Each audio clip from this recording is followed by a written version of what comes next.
This is the Money Seed Podcast, where we discuss all things investing, plain and simple, the way it should be. Please remember, this show is for educational and entertainment purposes only and is not intended to be investment advice. Welcome back to the Money Seed Podcast. Today, I am honored to host Norman Pappous. Norman is the author of the book, Wall Street's Grand Deception, and Norman has an incredible story to tell us, one of personal loss and one of personal discovery. And Norman is most likely going to tell us a story about the financial advice industry that you probably haven't heard all that often. It's not a commonly told story, but the financial advice industry is not as clean, not as wonderful, and not as high performing as their public relations people would want us to believe. Norman, welcome to the program. Hi, Gabe. Thanks for having me. I really appreciate it. So Norman, I believe that you yourself were a financial advisor or you worked in the field for some time. Tell us a little bit more about how you got into that industry and how did you come to have the opinions that you have now? Sure. Well, it's actually a tragic story. Back in the mid-'70s, my father was a successful physician, and he got hoodwinked by a financial advisor into investing into silver futures. And back then, gold and silver were reaching historic levels. Unfortunately, he got my dad in silver just as it was peaking. And Dad rode it all the way down, and we nearly declared bankruptcy. It was really, really bad. And over the years, Dad was climbing out of bankruptcy, working extremely hard, and it was a lot of pressure on the family, as you can imagine. We were living week to week, and we'd had a pretty cushy existence up until then. Well, not the whole time, but in general. And I went off to college, but things happened at home, and it was not, it was not pretty. It was a home that was very had a lot of tension in it, some violence, and eventually all that culminated in my brother's suicide. I came home to find him one night, and 2 days after we buried him, I tried to find the broker's name and address because I knew my brother had done what he'd done, and I knew what pushed our family to the brink, and I was going to go kill him. I was going to get a gun and I was going to go kill the guy. I couldn't find his name. I couldn't find his address, and my parents wouldn't give it to me. I think they were afraid of what I might do. But I kind of made up my mind at that point that I was going to shift my focus to the financial markets. And as a doctor might go into medicine because they lost a loved one to cancer or some very bad disease, I went into the financial markets because I lost my brother. And I lost my brother because of unethical actions by a financial advisor. And I wanted to clean it up. So I started in the mid-'90s in the Sears Tower in Chicago, went and got a master's degree. And I worked for investment banks, merchant bank, mutual fund companies, consulted to hedge funds, and I fell in love with a girl in Texas. And there isn't a lot of that work down here in Texas. So I started financial advice, to people on Main Street. And I thought, hey, they're going to love me. I've managed over $1 billion. I got a master's degree. I'm really good at this stuff. Found out it had nothing to do with what you know or how good you are at investing. It's all sales. And I ran in and I found that the ethics in the retail financial markets, was really lacking. And we went out and after Hurricane Ike, I lost my job, And I don't know if you remember Hurricane Ike back in 2008, but I lost my job and I lost the first floor of my house in the same 24-hour period.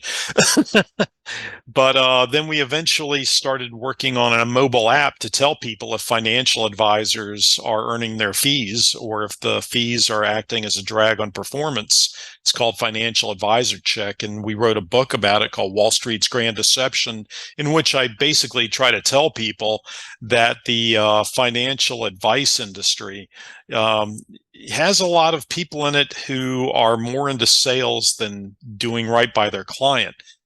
And there are a lot of really good eggs, good people in the industry, but it's impossible for the client to determine which is which. And and that's something that we hope to do through our mobile app.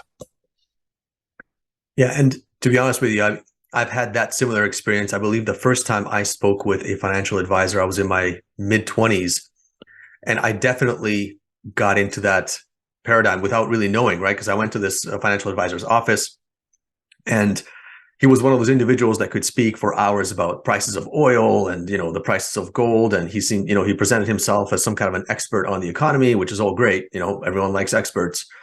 And of course, at the end of the day, he just sold me a mutual fund where I believe his only motivation was which mutual fund gave him the highest commission or the highest, sales reward, etc. Or maybe he had a sales target that month. And really, I don't think he really cared what he was selling me.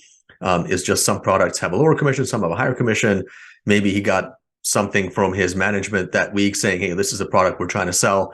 And I didn't really, it took me a while to realize, it was several months to realize that, the product I got was just some random product that he was selling that particular day. Right. And typically that's how it happens. And it's not necessarily a bad thing, but, financial advisors typically sell a specific number of products that they know very well. And the real question that has to be answered is the financial advisor providing you with advice that pays for their services? After all, if they're not going to be a better investor than you are, there's very little reason to hire them. And there's absolutely no reason to give you, for you to give them a percentage of your assets. And then, just do everything like a lawyer or an accountant does, an a la carte menu or by the hour. That would make a lot more sense. But financial advisors typically like to charge by how much money you give them. And it's ridiculous because unless they are adding value to the process, the amount of time they spend on a $100,000 account is not that much different than the amount of time they spend on a $500,000 account. But this is the way the industry is geared. And, they have decided that they are going to charge on asset amounts because this is the easiest way to profits. Absolutely. And I brought this up in some of my previous shows as well, but I'm always surprised that here in America, the American population, the American society, we have accepted the idea that whatever a financial advisor sells us or whatever financial product we buy, in this case, a mutual fund, whether it goes up or down, whether it performs poorly or whether it performs great or it performs somewhat okay, we are okay with paying the same commission, the same asset management fee. Whereas with every other product in life, if I go to a department store and buy a coffee maker and it doesn't work, I'm going to go get my money back, right? If I'm at a restaurant and I don't get good service, I'm not going to tip. Or I'm going to complain to the manager and maybe I'll get a discount or something. But for some reason, the finance industry is one where they're not really held accountable at all if their products perform poorly. You nailed it. And let me tell you how bad it is. The one thing that I really harp on is that the retail financial services industry, their reporting functionality, in other words, those annual reports you get every year that tell you how you're doing, if they were sent out to their institutional clients would fire them. And I mean fire them because they are useless. How much you make on an investment is one of many metrics that you need to look at. And the other metric that you have to look at that is never included in a retail annual report is how much risk you are taking to achieve the returns. They never tell you that. And that's the key metric. People don't realize it. I shouldn't say people don't realize it, but let me put it this way. Back in 2000, you remember the dot-com bust, right? Sure. So the dot-com bust happens and everybody is suing Wall Street because grandma went in and asked to buy, Billy Bob's nanotech fishing lures.com. And and she said, if you don't sell it to me, I'm moving my account because I want to get rich like everybody else is getting rich. So the financial advisor put her in these high-risk stocks. The high-risk stocks blew up in the dot-com meltdown, and everybody sued Wall Street for having their financial advisors take inappropriate risk with elderly clients. So what happened? The lawyers took over Wall Street, and they found a little known outside the financial world, a little known white paper that earned a lot of notoriety back then by a guy named Bernstein. And essentially what they said was, from now on, any client we have in the building or any client that walks into our building and wants to hire us is going to have an asset allocation model assigned to them. Now, an asset allocation model is that pie chart where it says 40% stocks, 20% real estate, 40% bonds. There's all different kinds of asset allocation models. But what those models do is they quantify the risk that the financial advisor is allowed to take for the client. And it's a way for the mothership, back in New York, to make sure their financial advisors aren't exposing their clients to risk that could bring legal jeopardy to the firm. So the asset allocation model changed everything. And the lawyers said everybody has to have one. But here's the thing, Gabe. When you get your annual report, do they compare your returns to your asset allocation model, or do they compare it to an opaque, S&P 500 or 60/40 fund? I don't think so. Yeah. Yeah. They compare it to these generic indexes, and that's not your asset allocation model. That's not your risk. That's not what you agreed to legally with the firm. So therefore, this is the way that they handle you, because if you do very well, they say, hey, look, you did great. If you did poorly, they say, well, this is just stocks, and we don't want you exposed to that much risk. So it's a way for them to have their financial advisors handle you as a client rather than manage your portfolio, because they've based their entire relationship they've based the entire business model on the relationship between you and your advisor rather than the performance of your portfolio. Interesting. And that's what we're going to reverse, because in the institutional world where I came from, not only do the institutions know what their return is at the end of every day, they know what risk they took to get there. They know what's going in and out of their books. And they have metrics like Sharpe ratios, information ratios, semi-standard deviation risk models. They know exactly to the dollar how much their financial advisor is adding value to the portfolio or not. And guess what? If the financial advisor isn't adding value to the portfolio, they get a phone call saying, hey, you better pick it up. And if they can't pick it up, business is business, and the institutions pick up the phone and say, send us our money back. You're a great guy, but you ain't working for us. And speak a little bit more about risk, right? Like when I hear the word risk in terms of investments, I think of the standard deviations and the efficient horizon, but how do you explain risk? Risk is essentially how much, well, let me put it this way. When they ask you, when they assign you an asset allocation model, they give you a questionnaire. And the questionnaire asks 3 questions in a lot of different ways. One way it asks the question is, how much do you want to earn every year in general terms? How much do you want to make? How much can you afford to lose before, you're going to totally have a nervous breakdown? And when do you want your money back? Okay.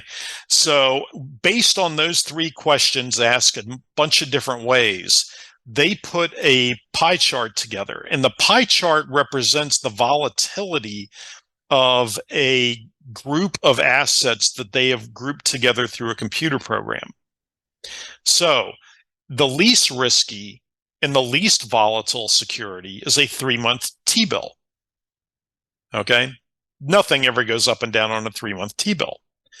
Now, getting a little more risky, you're talking about treasury bonds, then corporate bonds, then maybe some really AAA high quality stocks, then maybe some junk bonds, and it goes on down, the ladder. And pretty soon you're getting into emerging market stocks, software companies.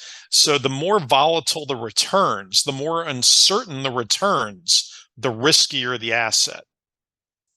And when you're getting next to your retirement age, like I'm 60, I'll be retired. I'm not really already retired, but I'll be fully retired soon. I don't want to open up my monthly statement and have it be down 20% from the previous month. Definitely. I mean, not at that stage of your life, right? Right. Yeah. So I'm at that stage of my life, I'm willing to give up making 10% a month or 15% a month when the markets gyrate. So I am moving away from the riskier assets and towards the less risky assets. Now, am I giving up upside? Yeah, but I'm also preserving my downside. I'm not going to get the downside either. So really, when people talk about risk, they're talking about the volatility of the asset values and the volatility of your portfolio's returns. Got it. That makes sense. And Norman, getting back to financial advisors, because I think there's definitely a space for financial advice. I think Americans in general could benefit from quite a bit of financial advice. 100%. How can people be comfortable knowing that they are making the right choice when selecting a financial advisor? Excellent question. And let me go back to your predicate, because I want to be really clear here.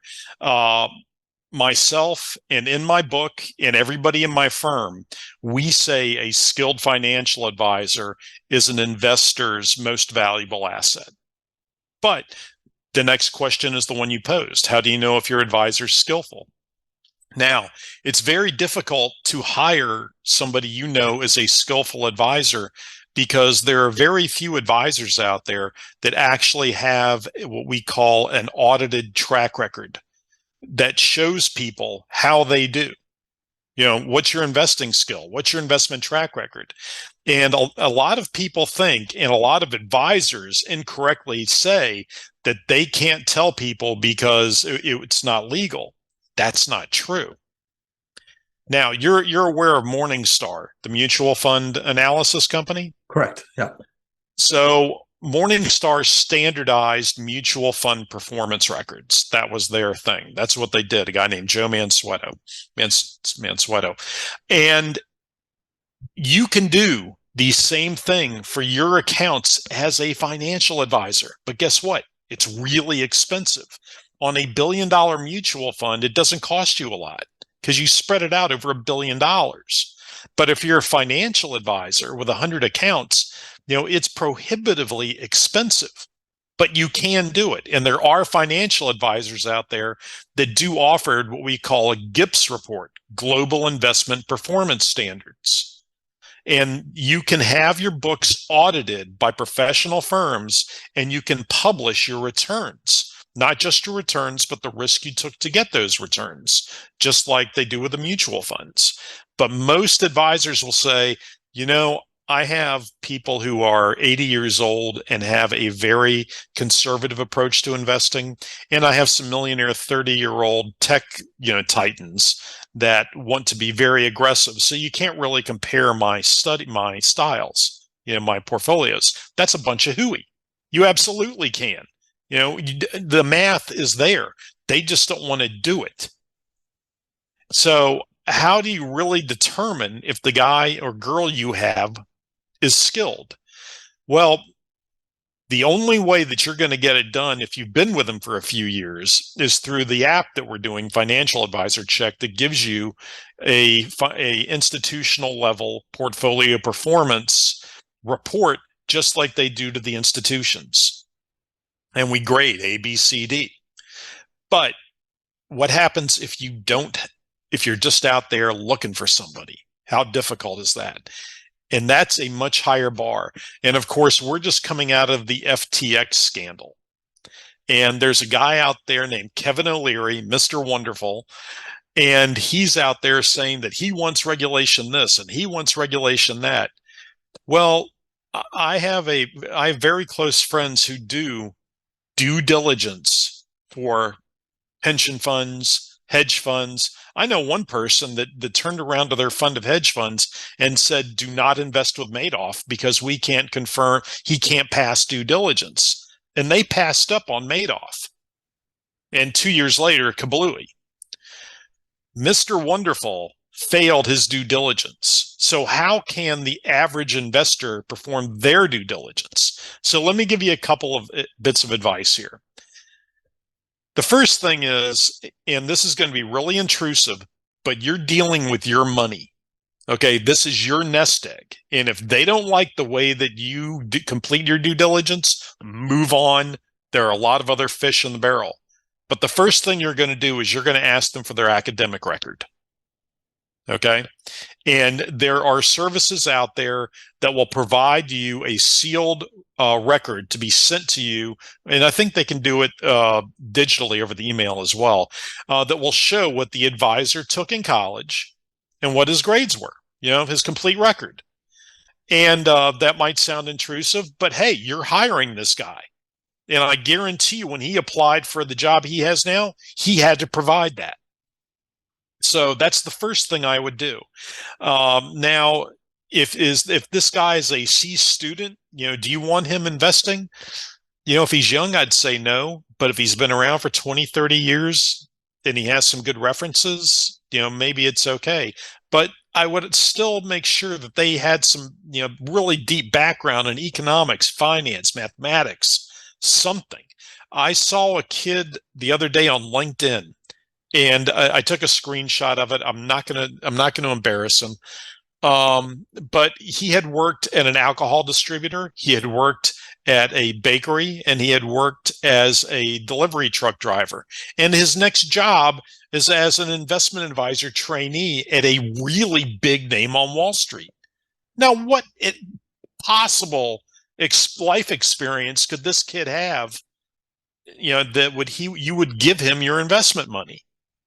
And trust me, if he got all A's in economics, he wouldn't have been working at, as a alcohol distributor or, working at the bakery, et cetera, et cetera. So look at their academic record, make the hard call, be an employer. My next thing is even more intrusive, but let me tell you something. It will work. Ask to see their Amazon account. Interesting. Ask to see their Amazon account. And you can filter your Amazon account and have them filter it to books and see what books they have been buying. Have they been buying books on how to attract more clients and how to, market their services? Or have they been buying books on how to invest better and how to become more aware of economic trends? So what I'm asking you to see is, are they salespeople? Or are they actual financial investing professionals? Yeah, that's a very good point. Yeah, absolutely. Again, if they don't want to show you this, move on. Okay. And a lot of times if you're in their office, you can just look at their book stack, and see what they have. Then I would, of course, look at their regulatory record through BrokerCheck. You can go to brokercheck.com. And here I would urge people to be cautious because they can have strikes against them that they really had no control over. I have seen so many times in this industry where the firm forces the financial advisor to settle with the client because the firm doesn't want to go through the PR of going through trial. And so they'll force the financial advisor to take the deal. It will go against the financial advisor's record. The firm doesn't really care. They'll say, well, he went off the range a little, but we got him back on. So, sorry, Norman. Yeah, This is on the website. I believe it's called Broker Check. You mentioned, right? correct. And when you talk about a strike on a financial advisor's record, is that because of a customer complaint? Is that how they're initiated? Yes. Okay. Yes. Broker Check is a product of FINRA, that is the regulatory body for financial advisors. And it's an excellent service. But my point is that just because they have a strike or two against them, that should not preclude you from considering them. Like anything else, the circumstances can get a little out there. But if they have 3, 4, 5, if they switched firms a bunch of times, yeah, absolutely walk away, find somebody else. And the other thing I would say is, in your initial conversations with these financial advisors, do not speak to them. Write them via email. Do not let them start their sales pitch to you. And if they say, well, why don't we talk? Why don't you come in? I can show you this. I can show you that. They're trying to sell you. If they are not willing to put themselves in your hiring process, move on. You don't want a salesperson. You want a financial professional. Also, I would tell people to look for a CFP, Chartered Financial Planner. Okay. That means they've been in the industry for a while. They have some special skills. And lastly, I want to go back to what you said, because it really is true. You are going to do better with a skilled financial advisor than you will alone. I promise. And I know there's a lot of people out there who like to say they're personal finance influencers or this or that. And they give investing advice, but they don't say they're giving investing advice. I'm not talking about the people who talk about how to repair credit or how to, work your budget or, finagle mortgages. Those are all really important things that personally I use those. I go on the internet and use those. I'm talking about people who actually tell you what to put your money in your 401k or IRA. You have to understand that they are after clicks, or they are after views, or something like that. If I were to give you a book on dieting, and I would call you up every day and say, hey, Gabe, do this. Hey, Gabe, do that. After 3 months, you may lose weight, you may not. But now you know what I'm going to do, Gabe? Now I'm going to send you a dietitian. Now I'm going to send you a chef. Now I'm going to send you a personal workout trainer. Okay. Do you think you're a lot more likely to lose weight, me sending you those professionals? It's the same thing with financial advice. Makes sense. Yep. You're much better off working with a professional. Makes sense. And Norman, in your opinion, what is a fair compensation model for a financial advisor? Excellent question. You're the first person to ask me that, and I always bring it up. So kudos to you, Gabe. In the beginning, I would have them go on a flat fee. And especially if it is a qualified account like an IRA or a 401k, write a check out of your checking account. Don't take it out of the IRA or the 401k. Tell the girl, I will pay you $200 a month plus $1,000 for setting the account up, because it does take money to set that account up. It has to go through compliance, and there's a lot of paperwork. So pay them for setting the account up, and then tell them, I expect an hour of your time a month, and I'm going to pay you $200 a month. And then if I require more than an hour of your time, I will pay you, $50, $100 an hour. They're professionals. This is what they do. They're not going to work for minimum wage. And if you ask them to work for minimum wage, you're being unreasonable. So tell them you're going to pay them just like you do your accountant, just like you do your lawyer. You're going to pay them a flat rate or an hourly rate. Which would they prefer? But do not pay them a percent of assets under management until you are certain that their advice is resulting in returns and risk that are better than the asset allocation model they are legally obliged to follow. Interesting. Yeah. Gotcha. And Norman, let's switch gears a little bit and let's talk about actual advice Americans receive, whether it's from a financial advisor or whether it's from the internet or whether it's from their friend, et cetera. What do you think are some of the biggest myths that people hear and believe when Oh it my comes gosh. to investing or retirement? I mean, it's a long list, but let's maybe stick to the top five. I think. Well, let me give you a. I'm not sure it's a myth, but it completely lacks context. And that is, if you invested X amount back in 1990 or 1985, you would be invested this dollar amount per month. You would be a millionaire by now. Okay, yeah, but that $1,000 back in 1980 had to go through inflation to get there. So I guess my point is, and I think I can pull out the actual numbers. If you put $1,000 in the market in 1968, you had to wait till 1982 until it came back to even. Okay. So, but what people don't understand is, and what's always left out, is that $1,000 in 1968 went through an extreme inflationary period. So by 1982, it was only worth, I think, $680. And so it didn't really get back to break even in 1982 because that $1,000 was only worth $682 in purchasing power by 1982. So it had to go like another 3, 4, 5, 6 years before it got back to the $1,000 you put in 1968. You see what I'm saying? So when markets, people always assume that, oh, you're going to make 7, 8, 9% a year. The indexes always go up. We have long periods of sideways movement in our markets. I think the 1929 crash didn't come back until the mid 50s.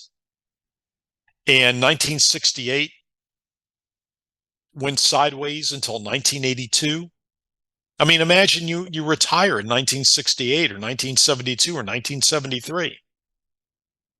Now you go through all that period of inflation, your purchasing power is getting eroded, and your financial advisor saying, just stick with the market because the market's going to pay you back, with all this inflation. It's terrifying. So markets can go sideways for long periods. In the last 10 years of your biggest revenue, with, let's say 55 to 65 or 50 to 60, let's, knock on wood, pray to God that you don't get caught in a sideways market. Markets don't always go up. If you were invested in 2000, you had to wait till 2011 to get back. That's right. And another story that's very similar to that is when the market is going up steadily for, let's say, 10 years, right? Which is what we saw from, let's say, 2011 to 2021, roughly, right? Mm-hmm. When you have an extended period where really it's just going up, up, up every year, it's very easy to believe that that's going to happen, that's going to keep going forever. Or it's very easy to say, hey, look at the strategy that I've been doing with, options and futures and the SPY, right, et cetera. It's been doing really well for the last 6 years. It's, it's been proven, it's great. Meanwhile, as soon as there's a downturn, that whole strategy goes out the window because that strategy was never tested in a bear market, right? Yeah, so it's people very easy. think, yeah. The way I like to say it is, people get this thing in their mind that trees grow to the sky. And they just don't. Our current situation is a perfect example of that. During the pandemic, all these stocks were going crazy. And you had Carvana. I think Carvana has lost 98% of its market cap. Peloton, I mean, these were stocks that were go-go stocks. People were jumping on them because they thought they were going to get, very wealthy. And you know, they say that we make plans and God laughs. And a lot of different things can happen. I knew a man who was an extraordinary intelligent man. He was head of an engineering department at a major university. And he told me, he goes, I invest in the top two companies of each of the major industrial sectors, and I do very well. Well, the next year, Enron happened. Mm. That was half his energy sector gone. Then guess what? Soon after that was WorldCom. That was his telecommunications. Half of it gone. He took a major hit. So it can be company specific. It can be something like the pandemic. You need a professional who's been around. I always say, look for somebody with gray hair. Well said. Well said.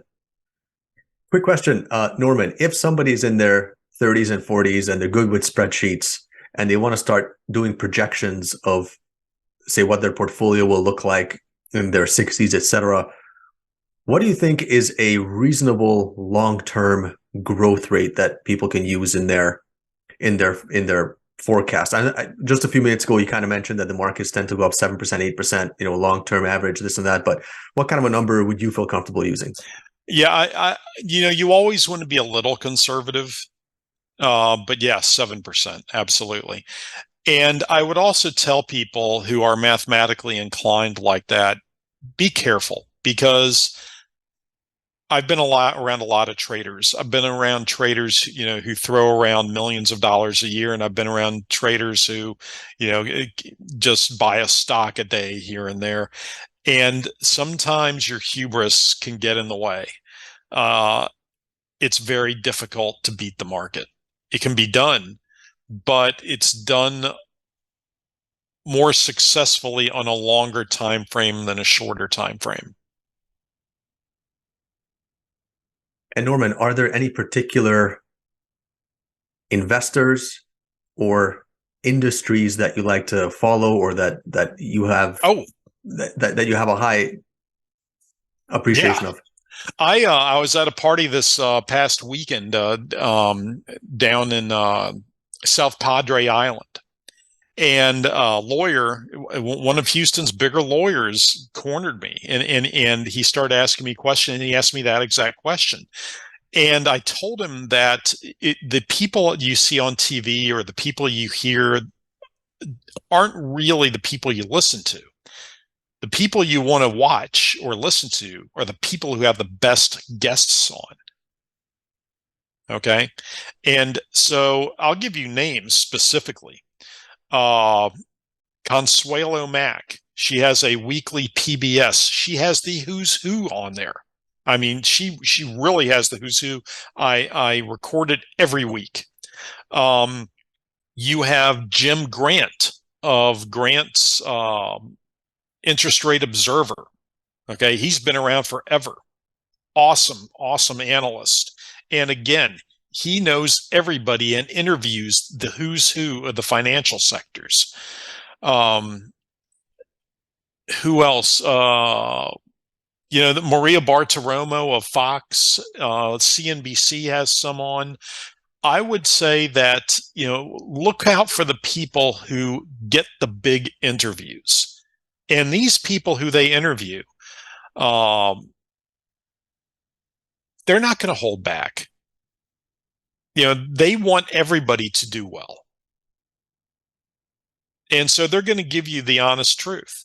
And you can, it's, if you're going to go after the flavor of the month interviews, those aren't the ones you want to listen to. Go after the people who steer cruise ships, not who race Formula One cars. Interesting. Well said. I'm going to put all those names in the show notes.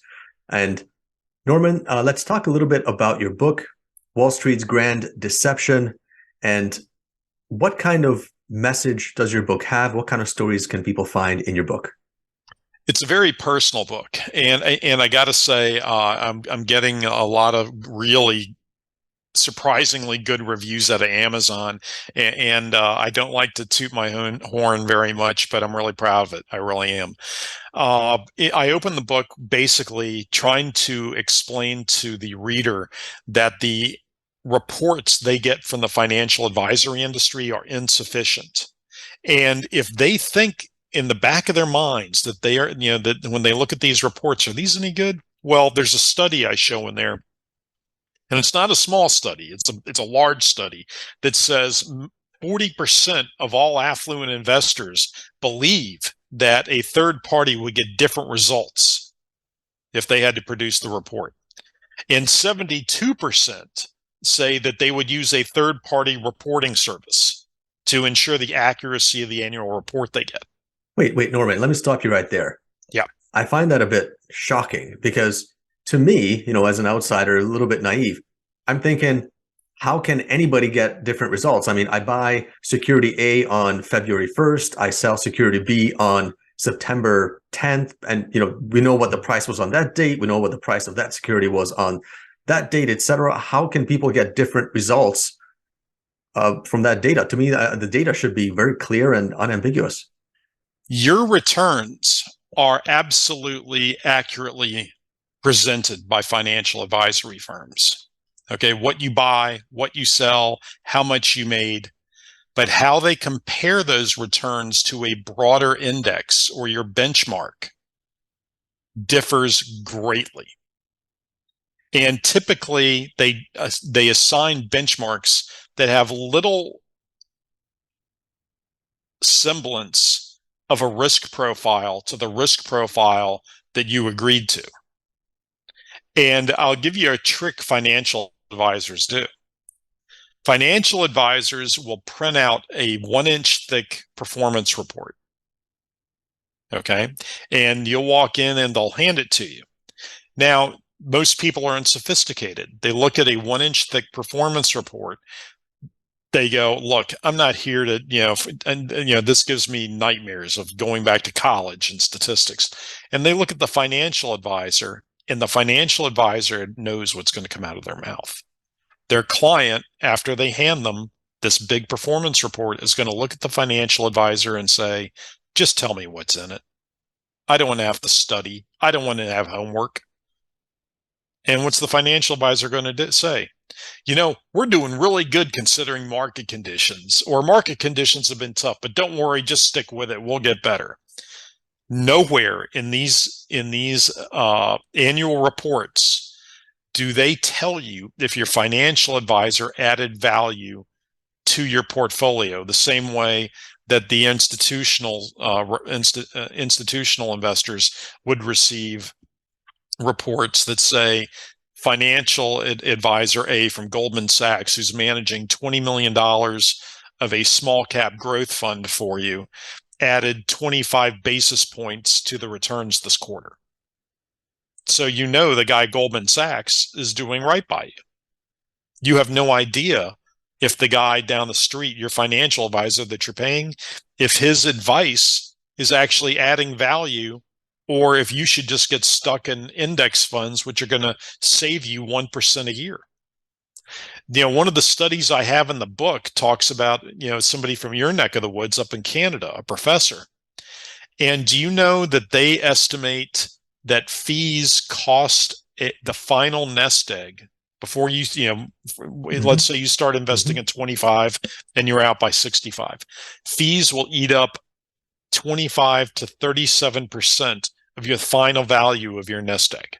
Oh, absolutely. Absolutely. And in one of the earlier episodes on the show, a friend of mine and I, we kind of did the math on that, right? Is if somebody pays, let's say hypothetically, 0% management fees, and somebody else pays only 2%, right? Which doesn't sound like a lot. 2%, it's almost nothing, right? Right. But that 2% year after year, and it's compounding, it can be a difference of like $150,000 to $200,000 in a $600,000 portfolio, as an example. Like, it's a huge, huge difference when you project it out 30 years or so. It's massive. Enormous.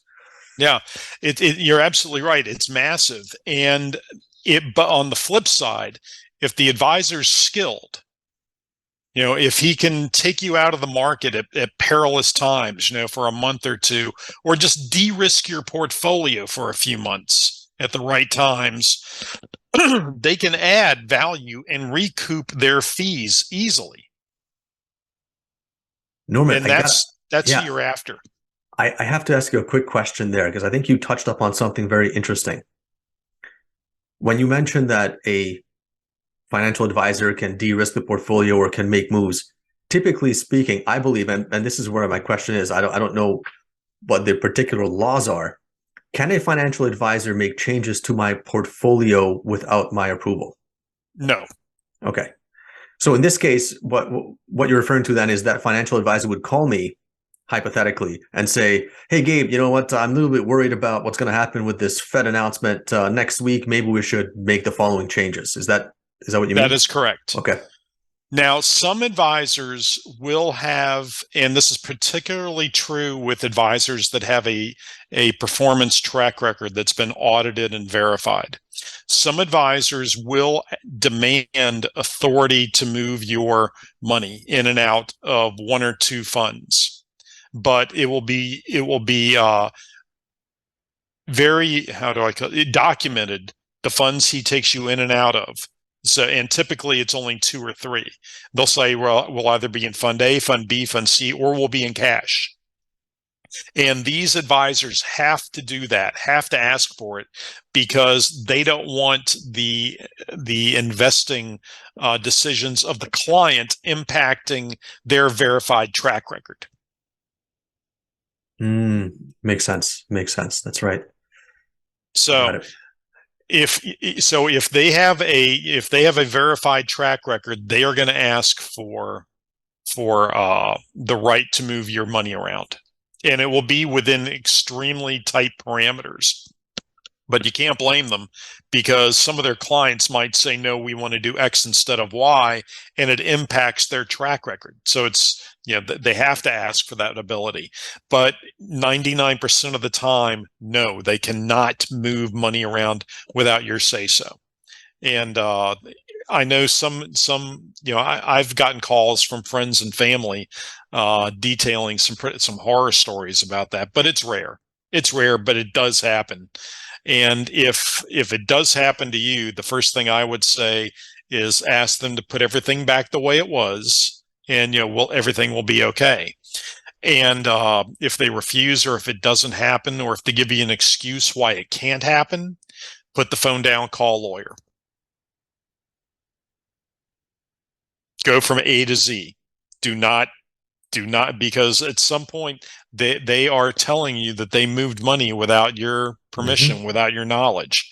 And the faster you get onto a lawyer, the faster you are to be able to make sure that does not adversely impact you. I know it's going, how would you call it? It's pretty severe, but that's my advice. Yep. Well said. Yep. Good point. And Norman, any particular stories in your book that really stand out? I think you profile several individual stories as, case studies, examples, etc. Yeah, I got one that jaw-dropping. It was jaw-dropping to me. I'm in, and I'm going to tell the name of the firm. It is early, I think it's like 2003, and I'm in an auditorium at UBS in Hoboken, New Jersey. Okay. UBS Wealth Management of the Americas used to be Payne Weber, and UBS, Swiss Bank, bought it to enter the retail market in the United States. And we are in there, about 400 people in this auditorium, waiting to hear from a speech from the CEO. Now, this guy is the CEO of one, maybe the third largest financial advisory firm to Main Street in America. He's 20 minutes late. Okay, he's 20 minutes late. Then he comes out and he says this: "I'm sorry I'm late. I was talking to our largest producer out west. He's in New Mexico, and I'm trying to get him to use our wrap products," by which he meant mutual funds. And he goes, "The problem with this financial advisor is that when the markets go up, his clients don't participate in the market movement as much as they should. And when the markets go down, they lose more than they should." And he goes, "But I can't get him to hand over the stock picking to a professional. He likes to do it himself. He thinks he's really good at it. And he kind of shrugged at the audience. He goes, "What can I do? I can't get this guy to stop." And everybody laughed. And I sat there and went, "Are you kidding me?" Jeez. The CEO of one of the largest wealth management companies in America cannot dictate to a financial advisor that which benefits the company's client. I couldn't believe it. That's incredible. Wow. But he was unwilling to give up the revenues of one of his biggest producers. And Norman, did he actually use that phrase, producer? Oh, yeah. Incredible. Yeah, I remember it like it was yesterday. I mean, it's one of those really moments I'm sure you have some of these moments in your head that are really vivid memories. This was a really vivid memory to me because it told me right then and there that revenues into the mothership took precedent over what was best for the client on Main Street. Absolutely. I find that phrase very telling, right? Producer, because it sounds like the role of that individual is just to produce commissions, like you said, Yes. to send back to the mothership. Done. Yeah. Unbelievable. Yeah. And so and that's the exact kind of guy that if they were using our app, they would be able to say, "Hey, look, you're lagging them. You're lagging my model. You're lagging our risk model that we agreed to. You're taking more risk than you should, and I'm not getting compensated for it." Because let's face it, one of the things I'll give you a little, how would you call it? Not inside baseball, but I'll tell you a way professional investors kind of look at the market differently. People are always saying, "Where can I find the return? Where's the return at? Where's the return at?" Well, professional investors look at this in a different light. They say, "I'm exposing my money to this risk. And if I expose my money to this risk, what could bite me in the butt? And what might be the upside?" So what I'm saying is that professional investors always look at things in terms of risk. Because you're going to get the reward eventually. Yeah. And let me put it another way. People say markets always go up in the long term. That's true. And they think it has something to do with, the wonders of capitalism. And capitalism's great, don't get me wrong. But you know why markets always go up in the long term? Because we have babies. Well said.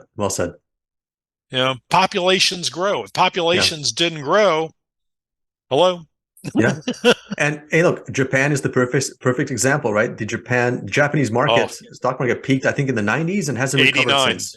1989. Hasn't recovered since. So no. Yeah.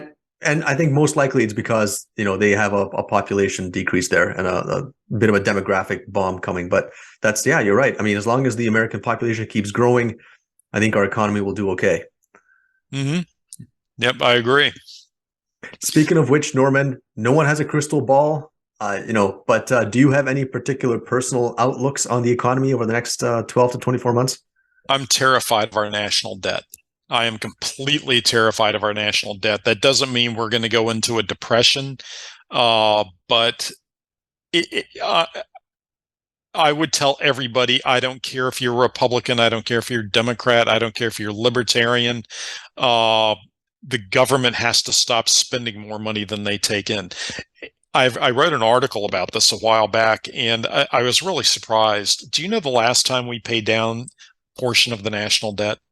Well, yeah, I mean, don't quote me on this, but I believe in the 1990s, from 92 to 2000, the national debt decreased almost every year, right? That was the last time I think we ran budget surpluses at the federal level.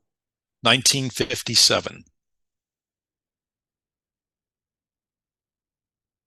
Now, everybody talks about the 90s. Mm-hmm. Go look at our debt. Don't look at what they tell you, because you know something? They only are talking about the public debt. Intergovernmental debt is 30 to 40% of our total debt. They don't take that into consideration. So what I would tell you to do is this: when we end this podcast, go to the White House Management and Budget Office of Management and Budget, and there's a link there that has all these things about inflow, outflow, and debt, and you will see the last time the debt came down from the previous year was 1957. It has gone up every single year since 1957. Incredible. Incredible. I'm gonna look that up, and I'll put the link in the show notes as well. I'll have to take a closer look. But yeah, I mean, they play a shell game with the debt, deficit, public debt, intergovernmental debt. But if we were running actual surpluses, the place where that would show up would be in a reduced debt. Mm-hmm.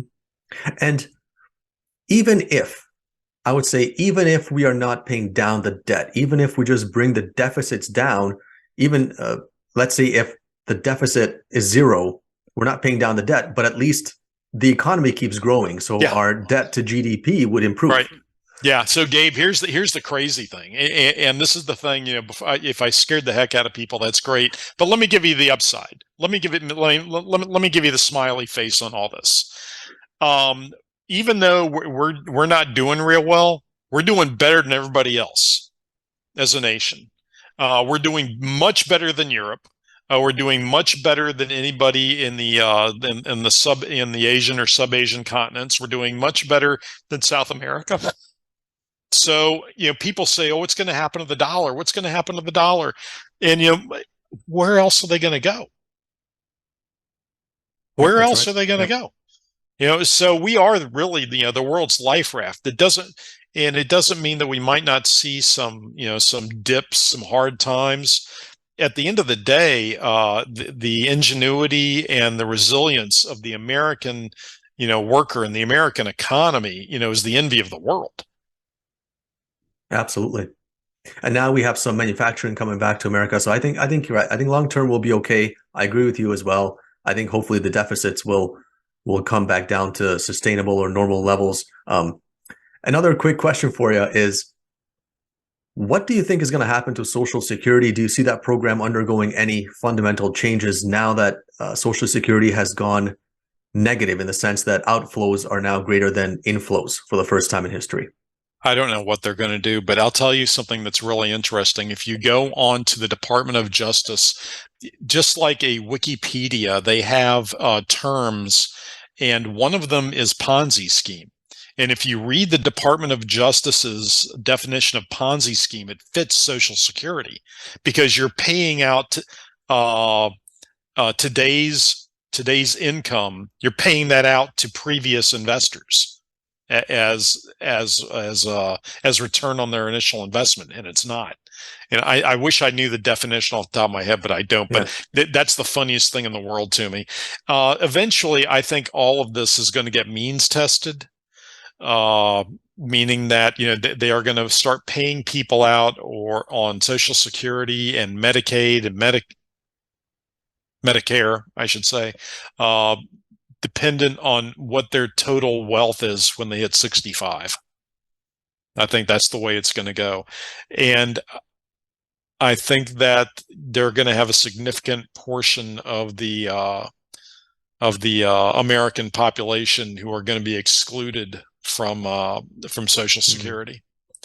Because they have to. And the reason they have to is because the one thing they do that a lot of people might not like, but people say they want the free market works. Well, something, the free market may work, but try being 65, leaving the company that you'd been working for 40 years. You had your health care through it, and now you have to go out into the market and get health care at 65 years old. It'll bankrupt you in about a year. So they're going to have to keep Medicare, and they're going to have to somehow understand that providing Americans with health insurance, it does not equate to providing Americans with health care. But luckily, there are a lot of solutions coming down the pike.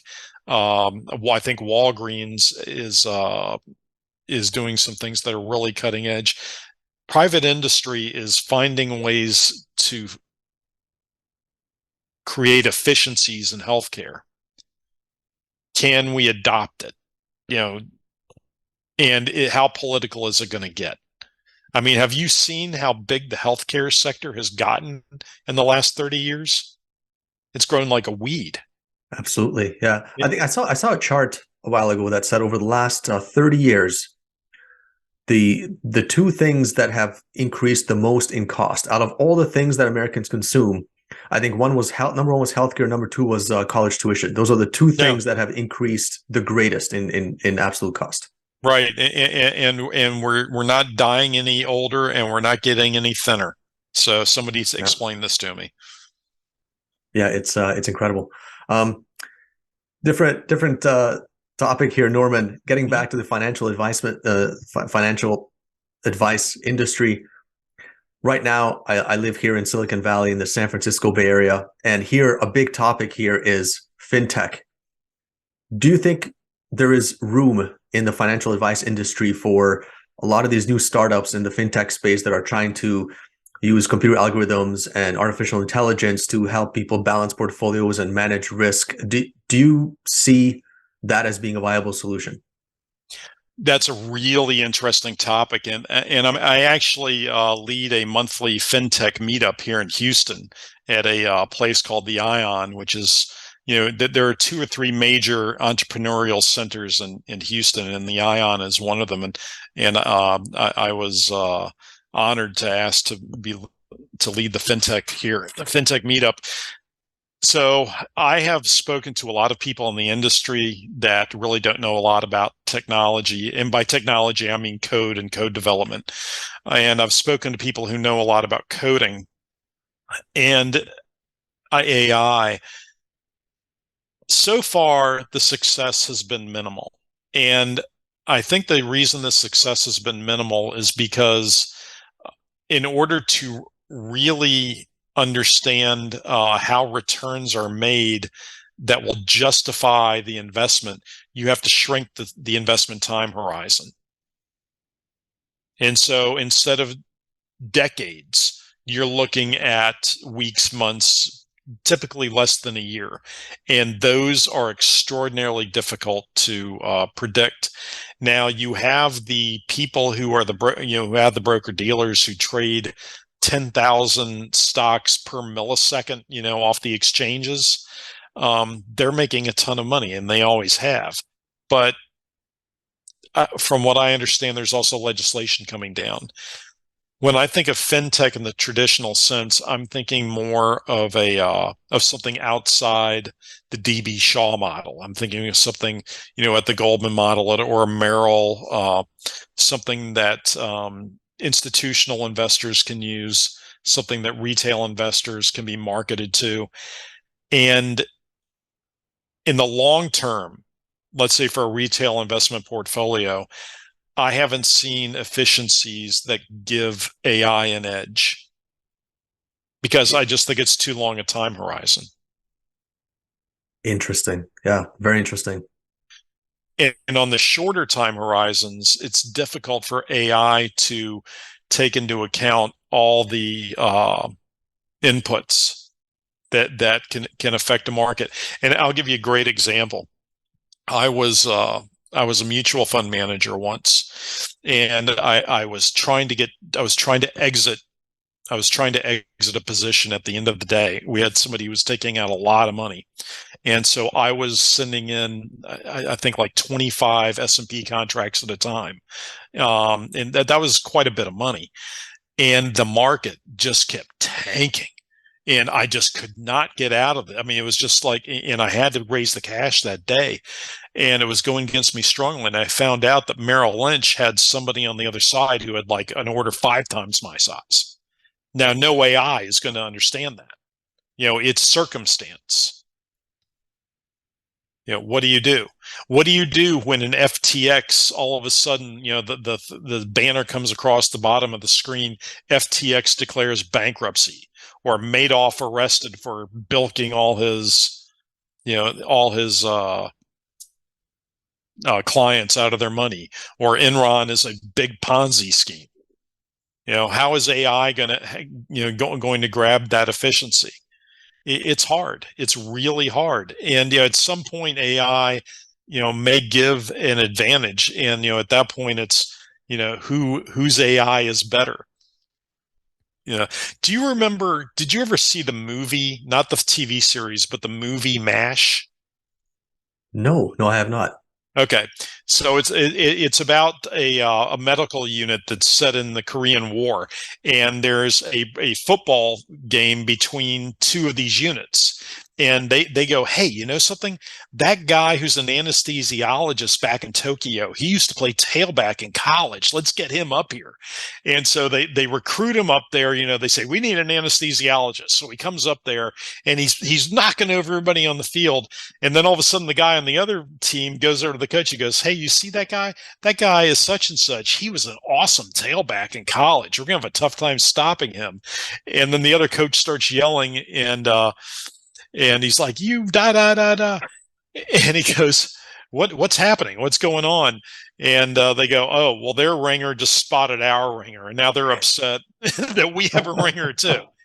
So my point is that there are going to be a lot of players in this market, but it's probably going to come down to, two or three players against everybody else. And everybody else is just going to be feeding them losses, feeding their losses to them as revenue.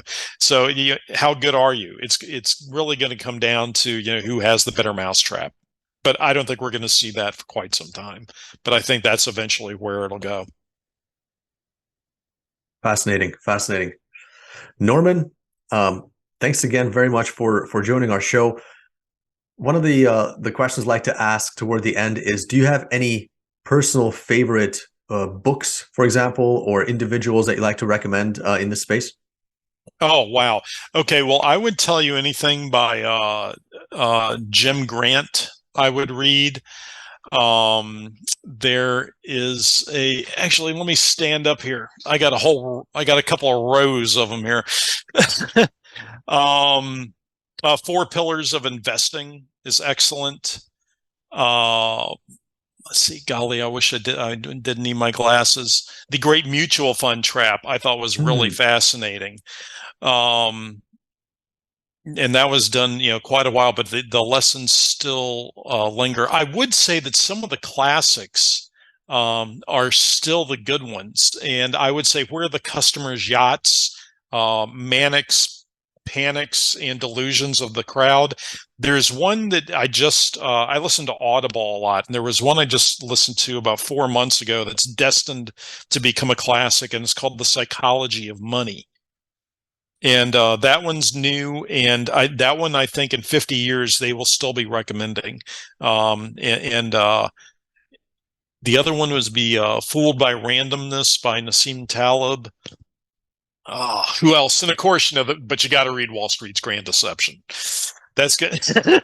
that's going to tell you a lot more about the people you meet in your local financial advisory or discount store than any of those other books. But excellent. I would read all those books, and also Market Wizards by Jack Schwager. Sounds good. I'll add those to the show notes. And again, Norman Pappous, his book, Wall Street's Grand Deception, is available on Amazon now. Go and grab a copy. Norman, thank you very much for joining our show today, and have a wonderful evening. Thank you, Gabe. Have a very Merry Christmas. I had a great time. Thanks very much. Bye-bye. Bye.